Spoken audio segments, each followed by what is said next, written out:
A patient of polycystic ovarian syndrome is also known to have hair loss or alopecia. Now, if we review current literature, the correct term to be used is female pattern hair loss, not androgenetic alopecia, not just hair loss or alopecia. It is female pattern hair loss. Now, why do we call it as a pattern hair loss? Because there are different types of patterns that are seen on the scalp in a woman who has female pattern hair loss due to polycystic ovarian syndrome. One must remember that it is one of the less common manifestations compared to excessive hair, namely hirsutism or acne. It is said to be seen maybe in just 10% of patients suffering from PCOS. However, it's a real problem. And at least in my clinical practice, I'm seeing that patients of alopecia or female pattern hair loss are increasing day by day.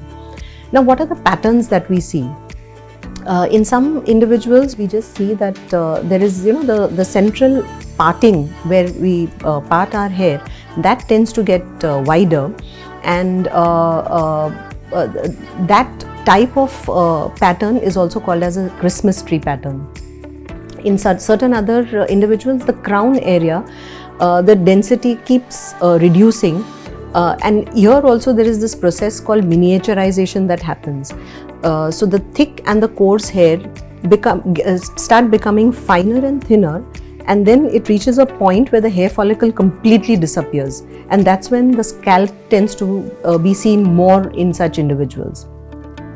So that second pattern is called as the Ludwig's pattern, where the crown area is affected. And the third pattern, which is mostly seen in males, which is called as the bitemporal, that means the areas near the temples, the hair starts reducing. We are seeing that increasingly in women.